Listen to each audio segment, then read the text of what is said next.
Hello guys, welcome to the good chemistry. मेरा नाम रोहित है। ये आखिरी टॉपिक है इस चैप्टर का, फिर आपका ये चैप्टर खत्म हो रखा है। फिर हम प्रैक्टिस वगैरह करेंगे, क्वेश्चंस वगैरह, और आपको कोई भी डाउट हो तो आप पूछ ही सकते हो कमेंट सेक्शन में।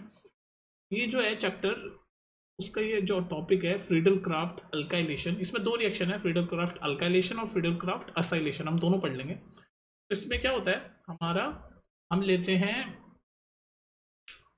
एनिसोल। एनिसोल पता है ना आपको, ऐसे होता है एनिसोल, बेंजीन रिंग, उसके ऊपर आपका मिथॉक्सी ग्रुप जुड़ा होता है, मीथेन या ऑक्सीजन मिथॉक्सी, ठीक है, ये जुड़ा होता है। तो इसको हम बनाते हैं अल्काइल, बेसिकली हम इसमें बनाते हैं, इसके ऊपर अल्काइल ग्रुप अटैच कर देते हैं तो बन जाता है ये फ्रीडल क्राफ्ट अल्काइलेशन, और असाइल ग्रुप अटैच कर देते हैं तो असाइलेशन बन जाता है। अभी हम डिटेल में देखेंगे।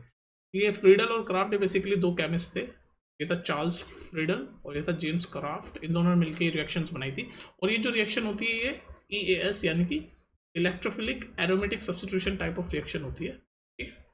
तो देख लेते हैं हम डिटेल में इसमें हम करते क्या है। तो पहले कुछ छोटी छोटी चीज़ें जो आपको बता देता हूँ, इसमें बच्चे कन्फ्यूज रहते हैं कि जैसे आपकी बेंजीन रिंग है ना, ये बेंजीन रिंग है। तो बेंजीन रिंग क्या होती है, सब कार्बन ही है, पता है ना आपको ये बात। सब क्या है, कार्बन। और कार्बन के हमारे पास कितने बॉन्ड होते हैं, कार्बन टेट्रावैलेंट होता है, तो कार्बन के पास हमेशा 4 बॉन्ड होते हैं, 1 2 3 4, हमेशा 4 बॉन्ड होंगे। तो जैसे ये कार्बन पे अगर मैं फोकस करूँ, इस पर कितने बॉन्ड है, ये 1, ये 2, ये 3। तो इस रिंग के हिसाब से तो 3 ही बॉन्ड है, लेकिन ऐसा नहीं होता, हर कार्बन पे एक चौथा बॉन्ड यानी हाइड्रोजन भी अटैच हो जाता है। तो अब 4 बॉन्ड हो गए, देख लो, ऑरेंज कलर से आपको दिखा, 1 2, डबल बॉन्ड वाला तीसरा, और इस कार्बन पे 4 बॉन्ड है। ऐसे हर कार्बन पे एक एक हाइड्रोजन होता है, ऐसे होता है ये बेंजीन रिंग। हम दिखाते ऐसे नहीं, ऐसे हाइड्रोजन नहीं दिखाते, हम बस सिंपल ऐसे दिखा देते हैं। हम ये बस अज्यूम कर लेते हैं कि सबको पता है कि यहाँ पर हर कार्बन पे ऐसे हाइड्रोजन भी अटैच्ड है, ठीक है। तो आपको मैं थोड़ा सा आइडिया दे रहा हूँ कि आप कंफ्यूज मत हो ना, हर कार्बन पे ऐसे हाइड्रोजन अटैच है, तभी तो टेट्रावैलेंट बनेगा, तभी 4 बॉन्ड पूरे होंगे कार्बन। और हम दिखाते ऐसे नहीं, ऐसे हाइड्रोजन नहीं दिखाते, बस हम सीधे बेंजीन रिंग दिखा देते हैं, चल जाता है, ठीक है। ये छोटी सी बेसिक चीज मैंने आपको बतानी। अब आ जाते हैं आज के टॉपिक पे, जिसका नाम है फ्रीडल क्राफ्ट अल्काइलेशन। मैंने बताया चार्ल्स फ्रीडल और जेम्स क्राफ्ट नाम के दो केमिस्ट थे, जिन्होंने ये electrophilic aromatic type of substitution की रिएक्शन करी। तो इसमें होता क्या है पहले हम देख लेते हैं, फिर हम मैकेनिज्म पढ़ेंगे डिटेल में होता क्या है। तो पहले हम पढ़ रहे हैं दो टाइप की रिएक्शन है इसमें, फ्रीडल क्राफ्ट अल्काइलेशन और दूसरी वाली पढ़ेंगे हम फ्रीडल क्राफ्ट असाइलेशन। तो पहले हम अल्काइलेशन देखते हैं। तो होता क्या है, क्या लिख दिया मैंने, फ्रीडल फ्रीडल क्राफ्ट्स अल्काइलेशन। पहले फर्स्ट टाइप पढ़ रहे हैं हम इसका, अल्काइलेशन मतलब अल्काइल ग्रुप ऐड होगा, अल्काइल ग्रुप, ठीक है। तो इसमें क्या होगा, हम एनिसोल लेते हैं, कह रहा है एनिसोल, एनिसोल, और इसको रिएक्ट करवाते हैं हम, एनिसोल लिया, इसको रिएक्ट करवाते हैं हम किसी भी टाइप के अल्काइल हैलाइड से। मान लो अल्काइल हैलाइड मतलब हेलो एल्केन से, तो मान लो CH3Cl, ये अल्काइल हैलाइड है, ये अल्काइल ग्रुप, और ये हेलोजन, तो अल्काइल हैलाइड। अल्काइल हैलाइड से रिएक्ट करवाते हैं in the presence of catalyst या एसिड बोल लो, AlCl3। AlCl3 के प्रेजेंस में हम इसको कैटलिस्ट होता है, रिएक्ट करवाते हैं। तो आपका क्या रिजल्ट बनता है, आपका प्रोडक्ट बनता है आपका मिथॉक्सी ग्रुप तो है ही। तो आपका ये अल्काइल ग्रुप, ये जो अल्काइल ग्रुप है, ये जाके अटैच हो जाता है या तो ऑर्थो पोजिशन पे प्रोडक्ट, या फिर पैरा पोजिशन, पैरा, ये होती है पैरा पोजिशन। पता है ना आपको ऑर्थो पैरा पोजिशन कौन सी होती है, नहीं पता तो यहाँ देख लो। जैसे आपका बेंजीन रिंग है, तो ये आपका मिथॉक्सी ग्रुप अटैच, तो ऑर्थो पोजिशन ये वाली होती है, पास पास वाली होती है, सामने वाली पैरा होती है, ये वाली दोनों मेटा होती है। पता होना चाहिए ऑर्थो पैरा मेटा पोजिशन कौन सी होती है। अब ध्यान रखना, ये जो एनिसोल होता है, ये जो एनिसोल कंपाउंड है, ये कैसा होता है, ऑर्थो पैरा डायरेक्टिंग होता है। ये ortho para directing, ortho para directing मतलब इसमें जो ये हमारा अटैच्ड हुआ है मिथाइल ग्रुप, ये या तो ऑर्थो पोजिशन पे जैसे यहाँ पर अटैच्ड हुआ है उस पर अटैच्ड होगा, या फिर जाके पैरा पोजिशन पे, देखो यहाँ पैरा पोजिशन है नहीं वाली, या तो इस पर अटैच होगा या ऑर्थो। तो ये ऑर्थो पैरा डायरेक्टिंग का कहने का मतलब ये कि जो हमारा कंपाउंड है एनिसोल, जो एनिसोल जो है हमारा, ये ऑर्थो पैरा डायरेक्टिंग है। मतलब जो हमारा ये CH3 ग्रुप जो एज एन इलेक्ट्रोफाइल, क्योंकि ये रिएक्शन ही इलेक्ट्रोफिलिक एरोमेटिक सब्स्टिट्यूशन है, तो एज एन इलेक्ट्रोफाइल जब ये अटैच्ड होता है इस रिंग पे, तो या तो ये ऑर्थो पोजिशन पे अटैच्ड होता है, या फिर ये जाके पैरा पोजिशन पे अटैच होता है, ये आपको पता होना। और क्यों होता है ये भी जान लो, क्योंकि ऑर्थो और पैरा पोजीशन पे इलेक्ट्रॉन की डेंसिटी ज़्यादा होती है, इलेक्ट्रॉन की डेंसिटी ज़्यादा होती है बिकॉज ऑफ रेजोनेंस। इलेक्ट्रॉन की डेंसिटी ऑर्थो और पैरा पोजीशन पे ज़्यादा होती है। और मैं आपको बता चुका हूँ कि ये अगर इलेक्ट्रोफाइल होगा तो उसको जहाँ ज़्यादा इलेक्ट्रॉन मिलेंगे वहीं अटैच होगा, तो ऑर्थो और पैरा पे इलेक्ट्रॉन डेंसिटी ज़्यादा होती है, तो इसलिए ऑर्थो और पैरा पे ही जाके अटैच करता है, क्योंकि ये इलेक्ट्रोफाइल होता है CH3+। तो इलेक्ट्रोफाइल की तरह जब ये एक्ट करता है तो ये ऑर्थो पोजीशन पे जहाँ पे ज़्यादा इलेक्ट्रॉन डेंसिटी होती है वहाँ अटैच होता है, या फिर पैरा पे, ठीक है, रेजोनेंस की वजह से। तो ये ऑर्थो पैरा डायरेक्टिंग मतलब बेसिकली ये बताना है कि इसकी इलेक्ट्रॉन डेंसिटी ऑर्थो और पैरा पोजीशन पे ज़्यादा होती है, इसीलिए जब ये CH3 as an electrophile attached होता है तो ऑर्थो और पैरा पोजीशन। अब इन दोनों में भी जो मेजर प्रोडक्ट होता है, मेजर प्रोडक्ट आपका पैरा पोजीशन वाला होता है, ये मेजर प्रोडक्ट होता है और ये माइनर प्रोडक्ट होता है। तो आप पूछोगे भाई ये वाला क्यों मेजर होता है पैरा पोजीशन वाला? तो पैरा पोजीशन वाला मेजर इसलिए होता है क्योंकि देखो ये जो आपका मिथॉक्सी ग्रुप है ये दूर है यहाँ से, तो स्टेरिक हिंड्रेंस कम होगी। स्टेरिक हिंड्रेंस मतलब केमिस्ट्री में स्टेरिक हिंड्रेंस मतलब होता है आसान भाषा में क्राउड। तो ये दूर है ना, तो क्राउड दूर, इसका ये OCH3 जो मिथॉक्सी ग्रुप है उससे दूर है पैरा पोजीशन, तो इसलिए स्टेरिक हिंड्रेंस कम है, तो वो अटैक करने में यानी अटैच होने में बेंजीन रिंग में उसके लिए आसानी है, तो ज़्यादा स्टेबल होगा।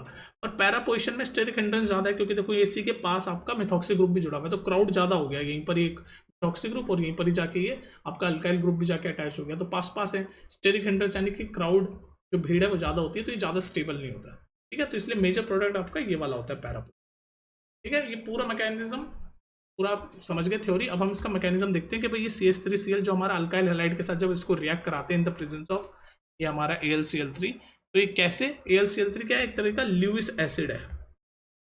लुईस एसिड, लुईस एसिड मतलब जो इलेक्ट्रॉन एक्सेप्ट करते हैं, विच एक्सेप्ट्स इलेक्ट्रॉन। एसिड की डेफिनेशन ही क्या होती है, जो इलेक्ट्रॉन एक्सेप्ट करते हैं या फिर हाइड्रोजन प्रोटॉन डोनेट करते हैं, एक ही बात है।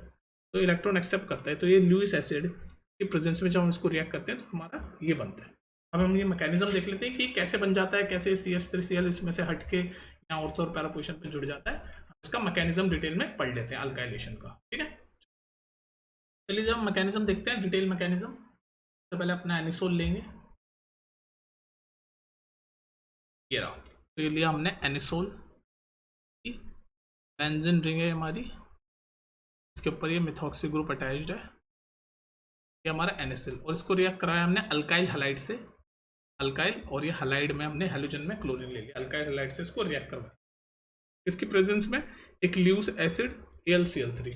तो AlCl3 का स्ट्रक्चर कैसे होता है, ऐसे होता है Al और ये एल्यूमिनियम और ये 3 क्लोरीन इस पे अटैच। अब हमें पता है, ये आपको पता होना चाहिए कि एल्यूमिनियम के पास 3 वैलेंस इलेक्ट्रॉन होते हैं, तो ये 3 वैलेंस इलेक्ट्रॉन, ये एक मतलब 3 बॉन्ड बन रहे हैं, ये पहला बॉन्ड, ये दूसरा बॉन्ड, ये तीसरा बॉन्ड। तो ये आपका क्या है कि एक स्पेशल केस है जिसमें इसके पास सिर्फ 6 इलेक्ट्रॉन है। देखो हर बॉन्ड पर 2 इलेक्ट्रॉन होते हैं ना, इसके पास ये जब ऐसे ऑक्टेट में इसके 6 इलेक्ट्रॉन नहीं है फिर भी स्टेबल फील कर रहा है, तो ये स्पेशल केस है। ऑक्टेट रूल में तो 8 इलेक्ट्रॉन होने चाहिए ना आपके पास, इसके पास 6 इलेक्ट्रॉन नहीं, फिर ये स्टेबल फील कर रहा है, स्पेशल केस है एल्यूमिनियम का। लेकिन इसके पास फिर भी जो क्या होता है, जो पाई बॉन्ड है ये वाला, ऐसे वाले जो पाई बॉन्ड होते हैं वो फ्री है। अगर आपको ये हाइब्रिडाइजेशन वगैरह समझ नहीं आ रहा तो मुझे इसमें इतना डिटेल में मत समझो, बस आप आसान भाषा में ये समझ लो कि एल्यूमिनियम के पास ये 3 जो है ये स्टेबल है, लेकिन इसके पास फिर भी इलेक्ट्रॉन एक्सेप्ट करने की एबिलिटी है, ये है स्टेबल। यहाँ पर AlCl3 में ये स्टेबल है, ये स्पेशल केस है क्योंकि इसका ऑक्टेट पूरा नहीं है, इसके पास 6 इलेक्ट्रॉन है पर फिर भी ये स्टेबल है। लेकिन एक्चुअल में तो ऑक्टेट पूरा करने के लिए 8 इलेक्ट्रॉन होने चाहिए इसके पास, इसका मतलब इसके पास 2 इलेक्ट्रॉन को अपनी तरफ खींचने की एबिलिटी अभी भी है। तो क्लोरीन क्या करेगा, ये जो क्लोरीन है ना CH3Cl वाला क्लोरीन, ये चीज नहीं देखता कि भाई AlCl3 3 बॉन्ड बना के स्टेबल है, इसको बस इतना पता है कि इसके पास अभी भी 2 इलेक्ट्रॉन आ सकते हैं क्योंकि ऑक्टेट पूरे होने के लिए 8 इलेक्ट्रॉन होते हैं और इसके पास 6 ही है, ये 2 4 6। तो ये क्या करता है, ये इस पे जाके अटैक कर देता है, ये क्लोरीन जाके अटैक कर देता है। तो ये क्लोरीन के पास कितने होते हैं टोटल, 5 6 7 इलेक्ट्रॉन होते हैं, वैसे ये 2 इलेक्ट्रॉन को यूज करके, एक बॉन्ड बनाने के लिए 2 इलेक्ट्रॉन चाहिए होते हैं, 2 इलेक्ट्रॉन को यूज करके यहाँ पर जाके अटैक कर देता है, क्योंकि इसको पता है कि एल्यूमिनियम 2 और इलेक्ट्रॉन अभी ले सकता है क्योंकि उसको ऑक्टेट पूरे करने के लिए 8 इलेक्ट्रॉन चाहिए। हालांकि AlCl3 में भी स्टेबल है, it is an special case of octet rule. तो ये क्लोरीन यहाँ जाके अटैक करता है, तो उसके बाद क्या होता है नेक्स्ट देखो, जब ये अटैक करता है तो ये बनता है AlCl, और ये Cl जाके ये 2 इलेक्ट्रॉन यूज करके इसने बॉन्ड बनाया Cl, तो इसके पास अब ये 2 लोन पेयर बचे बस, लोन पेयर, और ये CH3 इसके साथ बॉन्ड। अब हमें पता है कि आपका ये ग्रुप बन गया। अब ये क्या है, एल्यूमिनियम के पास मैंने क्या बोला था, 3 वैलेंस इलेक्ट्रॉन होने चाहिए, पर यहाँ पर तो अब ये चौथा ये नया बढ़ गया, तो इसका मतलब इस एल्यूमिनियम पे -1 चार्ज आ गया, एल्यूमिनियम पे नेगेटिव चार्ज आ गया भाई, क्योंकि मैंने बोला ना इसे 3 बॉन्ड के साथ ही स्टेबल है। लेकिन इसके पास ये स्पेशल कैसे, लेकिन 8 इलेक्ट्रॉन होने चाहिए। ये क्लोरीन ये नहीं देखता कि ये स्पेशल केस है कि इसके पास 3 बॉन्ड होंगे, स्टेबल है। क्लोरीन ने अटैक कर दिया और उसको अभी इलेक्ट्रॉन मिल गया, तो एल्यूमिनियम के पास एक नेगेटिव चार्ज आ गया। अब क्लोरीन के पास देखो, जैसे ही इसके पास नेगेटिव चार्ज आया, क्लोरीन के पास देखो, मैंने बोला क्लोरीन के पास 7 वैलेंस इलेक्ट्रॉन होने चाहिए, 7। कितने आप जरा गिनो, 1 2 3 4, एक बॉन्ड वाला 5, तो यहाँ तो 6 ही है और टोटल 7 होने चाहिए, यानी क्लोरीन के पास +1 चार्ज आ गया। तो ओवरऑल तो ये जो है कंपाउंड ये नेगेटिव है, क्योंकि एल पे नेगेटिव, ये न्यूट्रल है। ओवरऑल जो कंपाउंड है ये न्यूट्रल है, क्योंकि एल्यूमिनियम के पास -1 चार्ज, क्लोरीन के पास +1 चार्ज। अब ध्यान से देखो, क्लोरीन जो है वो बहुत ही हाईली इलेक्ट्रोनेगेटिव होते हैं। सारे हेलोजेंस क्या होते हैं, हेलोजेंस होते हैं ना, फ्लोरीन, क्लोरीन, ब्रोमीन, आयोडीन, ये क्या होते हैं, हाईली इलेक्ट्रोनेगेटिव होते हैं। इलेक्ट्रोनेगेटिव मतलब वो अपनी तरफ इलेक्ट्रॉन खींचते हैं। तो वो जब हाईली इलेक्ट्रोनेगेटिव होते हैं, उनको इलेक्ट्रॉन खींचना होता है अपनी तरफ, तो एक तो इसके पास +1 चार्ज कैसे आ गया, तो ये बिल्कुल इसको पसंद नहीं है कि इसको +1 चार्ज है, क्योंकि इसको तो इलेक्ट्रॉन पसंद है। तो ये क्या करेगा, यहाँ से ये बॉन्ड तोड़ के अपनी तरफ इलेक्ट्रॉन लेगा और ये CH3 यहाँ से निकल जाएगा, क्योंकि ये बॉन्ड तोड़ के इलेक्ट्रॉन ले लिया। तो इस स्टेप के बाद क्या होगा, ये chlorine, aluminium, Cl Cl Cl, तो ये जो बॉन्ड टूटा, तो अब देखो क्लोरीन आपका +1 से स्टेबल हो गया, उसको वापस से 7 इलेक्ट्रॉन मिल जाएंगे। ये देखो, ये ऑरेंज वाले 4 इलेक्ट्रॉन इसके, और ये जो बॉन्ड टूटा ये 2 इलेक्ट्रॉन, और ये वाले बॉन्ड के। तो अब देखो ये टोटल, अब ये क्लोरीन स्टेबल हो गया। एल्यूमिनियम के पास अभी भी नेगेटिव चार्ज है बस अभी, और ये CH3 के इलेक्ट्रॉन चला गया, तो इसके पास पॉजिटिव चार्ज आ गया, CH3 प्लस बन गया। इसको अगर अब मैं खोल के दिखाऊं तो ऐसे होगा, C और 3H। और हमें पता है कि कार्बन के पास 4 हमेशा बॉन्ड होने चाहिए, क्योंकि कार्बन कैसा होता है, टेट्रा बॉन्ड। तो ये CH3 क्या है, 3 ही बॉन्ड है, यानी कि इसके पास ये पॉजिटिव चार्ज आ गया। तो अब ये कैसे एक्ट करेगा, ये CH3 के पास पॉजिटिव चार्ज आ गया, तो उसका मतलब इसको कैसे एक्ट करेगा, ये एज एन इलेक्ट्रोफाइल एक्ट करेगा। इलेक्ट्रोफाइल, ये मैं शॉर्ट में लिख रहा हूँ E+। इलेक्ट्रोफाइल मतलब जिसको इलेक्ट्रॉन बहुत पसंद है, तो अब ये इलेक्ट्रोफाइल एक्ट कर रहा है। तो अब ये बेंजीन रिंग अपने पाई इलेक्ट्रॉन को यूज करके इस CH3 को अपनी तरफ अटैच कर लेगी। पाई इलेक्ट्रॉन मतलब इसके पास नेगेटिव चार्ज है। तो मैं पैरा पोजिशन पे आपको अटैक करके दिखाऊंगा, क्योंकि पैरा पोजिशन जो है वो उसका मेजर प्रोडक्ट है। तो अब मान लो ये वाला जो बॉन्ड है ये टूटेगा, और ये टूट के यहाँ पर इलेक्ट्रॉन बैठ जाएंगे, तो यहाँ पर पैरा पोजिशन पे नेगेटिव चार्ज आ जाएगा। जैसे ये नेगेटिव चार्ज आएगा, और यहाँ पर ये इलेक्ट्रोफाइल है, इलेक्ट्रोफाइल मतलब इसको इलेक्ट्रॉन पसंद है, तो ये जाके इस पोजिशन पे अटैक कर जाएगा। इस स्टेप के बाद क्या होगा, यहाँ से बॉन्ड टूटेगा, एरोमेटिसिटी ब्रेक होगी इस रिंग की, और ये CH3 ग्रुप यहाँ पर जाके अटैच हो जाएगा। इस स्टेप के बाद क्या होगा, यहाँ देखो आपका मिथॉक्सी ग्रुप, ये बाकी बॉन्ड एज इट इज, और ये वाला बॉन्ड टूटा और यहाँ पर नेगेटिव चार्ज आया था, तो जो नेगेटिव चार्ज आया तो ये इलेक्ट्रोफाइल में जाके वहाँ CH3 अटैच्ड हो गया। तो अब कार्बन के भी 4 बॉन्ड प्रॉपर हो गए, 3 ही हाइड्रोजन के साथ, और एक ये जो नया बॉन्ड इसने बेंजीन के साथ बनाया। और ये एरोमेटिसिटी तो ब्रेक हो गई, और हमेशा बेंजीन रिंग को चाहिए होता है कि उसकी एरोमेटिसिटी मेंटेन रहे। एरोमेटिसिटी मतलब ये 3 पाई बॉन्ड इसके पास रहे, ये डबल बॉन्ड वाले 3 रहे, पर यहाँ एक तो टूट गया, तभी यहाँ नेगेटिव चार्ज आया था, और तभी ये इलेक्ट्रोफाइल CH3+ ने अटैक किया था। अब होता क्या है, आप ये शायद भूल गए कि हर कार्बन के साथ ऐसे हाइड्रोजन भी तो अटैच होता है, जो मैंने शुरू में बताया। तो ये जो हाइड्रोजन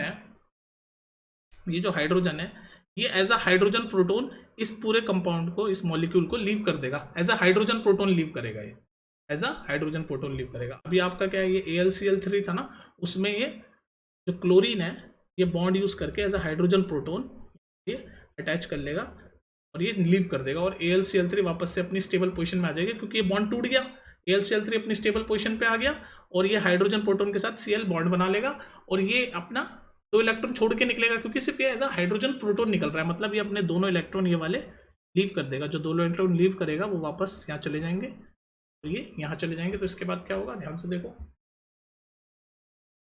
उसके बाद ये आपका मिथॉक्सी ग्रुप, ये वाले बॉन्ड एज इट इज, और ये हाइड्रोजन प्रोटोन ग्रीन वाले जो हैं एज अ हाइड्रोजन प्रोटोन ये इस कंपाउंड को छोड़ के बाहर चला गया और अपने दोनों इलेक्ट्रॉन छोड़ गया, जो कि यहाँ पर मैं वापस से एरोमेटिसिटी मेंटेन करेंगे। ग्रीन से ही दिखा देता हूँ, कलर कोडिंग कर दिया। तो एरोमेटिसिटी वापस मेंटेन हो गई और ये CH3 तो जो जुड़ा हुआ ही था वो, और ये जो हाइड्रोजन प्रोटॉन जो लीव किया वो जाके यहाँ पर Cl के साथ, ये जो AlCl4 है उसके साथ एक Cl अपना ये बॉन्ड तोड़ के हाइड्रोजन प्रोटॉन के साथ बना लेगा, Cl बन गया बॉन्ड, और AlCl3 अपनी ओरिजिन पोजिशन में वापस आ गया क्योंकि AlCl3 इसी पोजिशन में स्टेबल था। तो ये आपका बन गया, देखो अल्काइलेशन हो गया, पैरा पोजिशन पे जुड़ गया। पैरा पोजिशन आपका मेजर प्रोडक्ट है, पैरा पे भी जुड़ सकता है, ऑर्थो पे भी जुड़ सकता है क्योंकि ऑर्थो और पैरा दोनों ही इलेक्ट्रॉन रिच पोजिशन है, ठीक है। तो मैंने पैरा पोजिशन दिखा दिया क्योंकि वही आपका मेजर प्रोडक्ट है। तो ये आपका हो गया अल्काइलेशन, क्योंकि अल्काइल ग्रुप आपका इस रिंग से अटैच हो गया तो इसलिए इसको बोलते हैं अल्काइलेशन, ठीक है। तो ये था फुल मैकेनिज्म। अब सेकंड सेम क्या होता है, उसमें असाइलेशन हम ऐड करते हैं, तो वो कैसे ऐड होता है वो भी देख लो। फ्रीडल क्राफ्ट असाइलेशन भी एग्जैक्टली सेम कॉपी यही है, बस इसमें जैसे इसमें अल्काइल ग्रुप अटैच्ड हो गया आपका एनिसोल में, उसमें आपका असाइल ग्रुप ऐड हो जाता है जाके असाइलेशन। असाइल ग्रुप क्या होता है वो जान लो पहले आप, फ्रीडल क्राफ्ट असाइलेशन। तो ये जो असाइलेशन है मतलब असाइल ग्रुप ऐड हो रहा है, तो असाइल ग्रुप पता क्या होता है, कोई कार्बन चेन उसके साथ कार्बोनिल कंपाउंड, ये होता है असाइल ग्रुप। असाइल कोई कार्बन चेन और उसके साथ ये कार्बोनिल कंपाउंड, ये C डबल बॉन्ड को कार्बोनिल कंपाउंड बोलते हैं। जो आप मेरे से शुरू से पढ़ रहे हैं उनको मैं सब चीजें बता चुका हूँ बेसिक। ये कार्बोनिल कंपाउंड है, और R मतलब कोई भी कार्बन चेन, तो ये असाइल ग्रुप होता है, ये R C डबल बॉन्ड हो असाइल ग्रुप। जैसे फॉर एग्जाम्पल अगर मैं इसका एग्जाम्पल लिखूँ असाइल ग्रुप का, तो CH3 ये R, ये आपका असाइल ग्रुप हो गया, ठीक है, ये आपका असाइल ग्रुप हो गया। और अगर मैं ऐसे लिख दूँ CH3 C डबल बॉन्ड हो और यहाँ पर हेलोजन ऐड कर दूँ तो ये असाइल क्लोराइड हो गया। ये असाइल ग्रुप है, इसके साथ क्लोरीन ग्रुप है जुड़ा हुआ है, तो असाइल क्लोराइड। तो इसमें फ्रीडल क्राफ्ट असाइलेशन में ये वाला पार्ट आपका जुड़ेगा, जैसे हमने अल्काइल क्लोराइड के साथ रिएक्ट कराया था ना फिर फ्रीडल क्राफ्ट अल्काइलेशन में, ये देखो ना, ये था आपका अल्काइल क्लोराइड, ये अल्काइल ग्रुप और उसके साथ क्लोरीन, तो ये अल्काइल ग्रुप जाके अटैच्ड हो गया था यहाँ पर। ये इस केस में same as it is acyl chloride या कोई भी किसी भी टाइप का हेलोजन मान लो, उसके साथ ये कार्बन चेन कुछ भी हो सकती है, सिर्फ CH3 नहीं, CH3 CH2 कितनी भी बड़ी हो सकती है। तो मान लो आप समझ लो ये असाइल क्लोराइड आप रिएक्ट करवाओगे आपका एनिसोल से, और आपका ये असाइल ग्रुप जाके एनिसोल पे अटैक कर देगा और जुड़ जाएगा, तो हो जाएगा फ्रीडल क्राफ्ट असाइलेशन। तो बिल्कुल सेम वैसी की वैसी ही रिएक्शन है। देख लेते हैं मैकेनिज्म इसका डिटेल, बिल्कुल वही है सब कुछ, बस असाइल ग्रुप जाके अटैच होगा तो इसलिए इसका नाम है असाइलेशन। उसमें अल्काइल ग्रुप जाके अटैच हुआ था तो उसका नाम था अल्काइलेशन। तो मैं यहाँ ये थोड़ी सी फास्ट करूँगा तो आई होप आप समझ पाओगे। ये आपका है एनिसोल, तो इसको मैं रिएक्ट करवाऊंगा असाइल क्लोराइड के साथ, CH3 C डबल बॉन्ड हो, ये असाइल ग्रुप, ये क्लोरीन, तो असाइल क्लोराइड। असाइल ये ध्यान रखना है R, इसकी जनरल फॉर्म ऐसे होती है असाइल ग्रुप की, R C डबल बॉन्ड हो, ये होता है असाइल ग्रुप। तो ये R जरूरी नहीं है कि हमेशा CH3 हो, जैसे इस केस में R की जगह में, क्योंकि R मतलब कार्बन चेन, तो वो कुछ भी हो सकती है, ऐसे भी हो सकती है CH3 CH2 CH2 C double bond हो, तो ये भी आपका असाइल ग्रुप है, ये कार्बन चेन और ये C डबल बॉन्ड हो, ठीक है। बेसिक चीजें ये वाली दो और पता होना चाहिए आपको, ठीक है। तो ये आपका एनिसोल, इसको रिएक्ट करवाया मैंने असाइल क्लोराइड के साथ in the presence of Lewis acid AlCl3। तो इसके बारे में आपको फिर बता चुका हूँ कि ये स्पेशल केस है ऑक्टेट रूल का, ये 3 बॉन्ड के साथ यानी कि 6 इलेक्ट्रॉन ही है इसके ऑक्टेट में, फिर भी ये स्टेबल फील करता है। लेकिन ये क्लोरीन को नहीं पता कि भाई ये स्पेशल केस है, तो इसको तो बस इतना पता है कि ऑक्टेट में 8 इलेक्ट्रॉन होने चाहिए, इसके पास तो 6 ही है, हर बॉन्ड पे 2 इलेक्ट्रॉन होते हैं ना, तो ये देखो 2 4 5 6, तो 6 इलेक्ट्रॉन हुए। तो इसका मतलब क्लोरीन को ये पता है कि भाई ये 2 इलेक्ट्रॉन और एक्सेप्ट कर सकता है तभी इसका ऑक्टेट पूरा होगा, तो क्लोरीन जाके इस पर अटैक कर देगा। ये जो असाइल क्लोराइड वाला क्लोरीन है इस पे जाके अटैक कर देता है, ये इसके स्पेशल केस वगैरह की चिंता नहीं करता क्लोरीन, तो ये जाके इस पे जब अटैक कर देता है तो उसके बाद क्या बनता है आपका देख लो, तो बनता है ये Al, मैं नीचे बना देता हूँ, अटैक कर दिया तो क्या बनेगा आपका Al, Cl3 as it is, और ये जाके आपका असाइल क्लोराइड जाके अटैच्ड हो गया, असाइल क्लोराइड आपका दिख नहीं रहा, देख लो ये क्लोरीन जाके अटैच कर देगा, ये क्लोरीन को पता है कि ये 2 इलेक्ट्रॉन और ले सकता है जबकि ये स्टेबल है, ये 6 इलेक्ट्रॉन के साथ ही ऑक्टेट रूल इसका स्टेबल है, स्पेशल केस है ऑक्टेट रूल। ये अटैच कर दिया इसने क्लोरीन, C डबल बॉन्ड, तो ये बन गया आपका। अब ध्यान रखना ये इसी में 3 बॉन्ड के साथ ही स्टेबल है, पर यहाँ पर एक और बॉन्ड जुड़ गया, क्लोरीन जाके अटैच कर दिया, तो इस एल्यूमिनियम पे -1 चार्ज आ गया। और ध्यान रखना क्लोरीन के पास टोटल कितने वैलेंस इलेक्ट्रॉन होते हैं? 7। हर हैलोजन के पास 7 वैलेंस इलेक्ट्रॉन होते हैं, चाहे फ्लोरीन हो, क्लोरीन हो, ब्रोमीन हो, आयोडीन, 7 वैलेंस इलेक्ट्रॉन 7 होते हैं। यहाँ पर 7 थे, 1 2 3 4 6, और ये 7वां बॉन्ड बना 7 थे, लेकिन इसने ये 2 इलेक्ट्रॉन यूज करके, क्योंकि बॉन्ड बनाने के लिए 2 इलेक्ट्रॉन चाहिए होते हैं, तो ये 2 इलेक्ट्रॉन यूज करके यहाँ पर ये बॉन्ड बना दिया। तो इसके पास अब कितने रह गए? 2 लोन पेयर रह गए, पहले 3 लोन पेयर होते थे, 1 2 3 4। तो अब क्लोरीन के पास टोटल कितने इलेक्ट्रॉन हो गए? होने चाहिए 7, पर हैं कितने? 1 2 3 4, और ये कार्बन के साथ जो बॉन्ड बना रहा है 5वां, और ये एल्यूमिनियम के साथ 6वां, तो यानी कि 1 इलेक्ट्रॉन इसके पास कम है, तो यानी कि इसके पास +1 चार्ज आ गया। तो ओवरऑल ये जो मॉलिक्यूल बना वो तो आपका न्यूट्रल है, क्योंकि एल्यूमिनियम पे -1 चार्ज, इस क्लोरीन में +1 चार्ज, न्यूट्रल है। लेकिन हमें पता है कि क्लोरीन जो है वो ज़्यादा इलेक्ट्रोनेगेटिव है और उसको प्लस चार्ज बिल्कुल नहीं पसंद। तो उसको जब प्लस चार्ज बिल्कुल नहीं पसंद, तो वो यहाँ से इलेक्ट्रॉन लेगा, कार्बन जो बॉन्ड है कार्बन और क्लोरीन का, वहाँ से इलेक्ट्रॉन लेगा, और ये पूरा ग्रुप CH3, ये जो असाइल ग्रुप है, ये आपका बाहर चल जाएगा। इसके बाद क्या होगा? ये एल्यूमिनियम, 3 क्लोरीन, और ये वाला क्लोरीन इसके पास +1 चार्ज था, अब इसने बॉन्ड तोड़ दिया, तो इसके पास वापस से 7 इलेक्ट्रॉन आ गए, ये 6 ये और 7वां बॉन्ड वाला, और ये ग्रुप हमारा असाइल ग्रुप ये लीव हो गया। असाइल ग्रुप जब लीव हुआ तो ये क्या बना? CH3 C डबल बॉन्ड हो, ये देख लो असाइल ग्रुप है ना, RC डबल बॉन्ड हो, जनरल फॉर्म। तो ये असाइल ग्रुप हमारा लीव हो गया, और हमें पता है कार्बन के बाद टोटल 4 बॉन्ड होने चाहिए, तो ये पहला, ये दूसरा, ये तीसरा, चौथा एक क्लोरीन के साथ बना रहा था जो ब्रेक हो गया, तो यहाँ पर क्या हो गया? पॉजिटिव चार्ज आ गया, तो ये क्या बन गया? कार्बोकटायन बन गया। कार्बोकटायन, कटायन मतलब पॉजिटिव, तो ये क्या हो गया? कार्बोकटायन। कार्बोकटायन मतलब अब इसको इलेक्ट्रॉन चाहिए ताकि ये बॉन्ड अपना पूरा कर सके, तो ये क्या कैसे एक्ट कर रहा है? एज एन इलेक्ट्रोफाइल एक्ट कर रहा है। इलेक्ट्रोफाइल, इलेक्ट्रोफाइल मतलब जिसको इलेक्ट्रॉन पसंद है, फाइल मतलब पसंद है, तो अब ये एज एन इलेक्ट्रोफाइल एक्ट कर रहा है, और सुपर इलेक्ट्रोफाइल एक्ट कर रहा है। अब ये सुपर इलेक्ट्रोफाइल एक्ट कर रहा है, तो अब ये बेंजीन रिंग इसको अटैच कर लेगी। मैं इसको ऑर्थो पोजीशन पर दिखाता हूँ। इस बार मेजर प्रोडक्ट तो पैरा ही बनेगा, मैं शुरू में बता चुका हूँ क्यों, क्योंकि वहाँ पर स्टेरिक हिंड्रेंस कम होती है। तो यहाँ और 2 प्रोडक्ट बनते हैं, ऑर्थो पोजीशन वाला, एक पैरा पोजीशन वाला। ऑर्थो वाला माइनर है, ठीक है। तो ये कार्बोकटायन बन गया, जो कि एक स्ट्रॉन्ग या सुपर इलेक्ट्रोफाइल बोल लो, ये सुपर इलेक्ट्रोफाइल है। तो अब क्या होगा? ये जो बॉन्ड है ये टूटेगा, अपने इलेक्ट्रॉन तोड़ के, यहाँ पर एरोमेटिसिटी तोड़ के रिंग की, यहाँ पर इलेक्ट्रॉन पैरा पोजीशन पे आ जाएंगे। या फिर मैं ऑर्थो पे दिखाता हूँ, इस बार पैरा पे तो दिखा दिया मैंने अल्काइलेशन में। तो असाइलेशन में मान लो ये वाला बॉन्ड टूटेगा, और ये यहाँ पर ऑर्थो पोजीशन पे इलेक्ट्रॉन आ जाएगा। तो जब ये ऑर्थो पोजीशन पे इलेक्ट्रॉन आ जाएगा, तो ये असाइल ग्रुप पॉजिटिव है, तो ये जाके यहाँ पर अटैक कर देगा, जहाँ पे यहाँ पर अटैक कर देगा। तो इस स्टेप के बाद क्या होगा? देखो येलो कलर से बना रहा हूँ,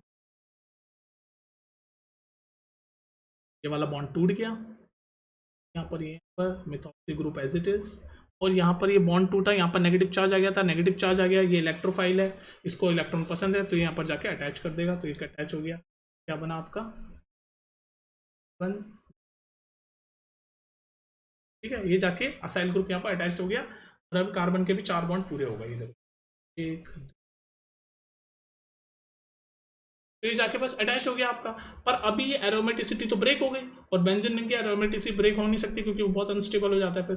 तो क्या होगा? मैंने आपको बताया हर कार्बन पे एक हाइड्रोजन अटैच है, तो यहाँ जहाँ पर ये आपका असाइल ग्रुप जाके ये अटैच हुआ है, यहाँ पर भी तो इस वाले कार्बन पे भी तो एक ये हाइड्रोजन होगा।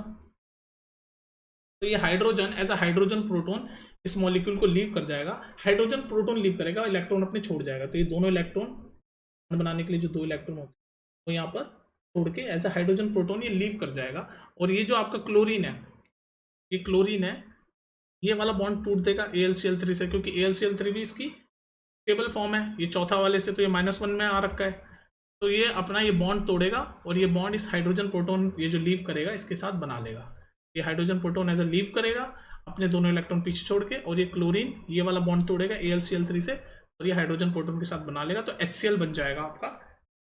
और ये बॉन्ड आपका जो 2 इलेक्ट्रॉन छूटे वो वापस यहाँ पर एरोमेटिसिटी पूरी हो जाएगी। तो इस स्टेप के बाद क्या होगा? मैं डायरेक्ट बता रहा हूँ, पिंक कलर से लिखता हूँ, आपको अलग से दिखेगा, ठीक है।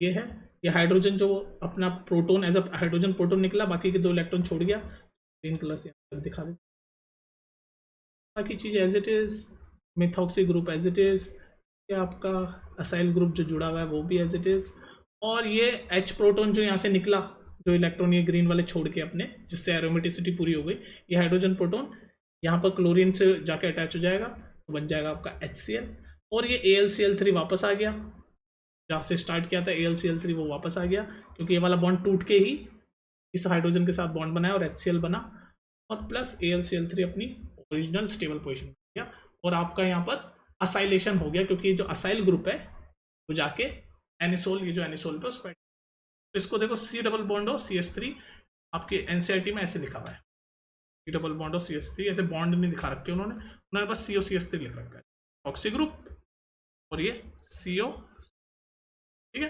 तो ये ऑर्थो पोजिशन, सॉरी ये ऑर्थो पोजिशन है, इस पर जाके अटैच है, तो ये माइनर प्रोडक्ट है, और मेजर प्रोडक्ट कब होगा, जब पैरा पोजिशन पे आपका ये CO CH3 यानी कि असाइल ग्रुप जाके अटैच होगा, जो कि आप देख लेना सेम प्रोसेस ही होगा, ये वाला बॉन्ड टूटेगा, ये वाला बॉन्ड टूटेगा तो यहाँ नेगेटिव चार्ज आएगा, नेगेटिव चार्ज आएगा तो ये कार्बोकेटाइन यहाँ अटैक कर देगा, बस एज इट, ठीक है। तो ये था आपका फ्रीडल क्राफ्ट अल्काइलेशन और असाइलेशन, समझ गए आप। तो इसमें कोई भी दिक्कत हो पूछ लेना, और अब हम मिलते हैं नेक्स्ट वीडियो में, और कोई भी आपको डाउट हो तो बिंदास पूछना। चलो फिर, टेक केयर।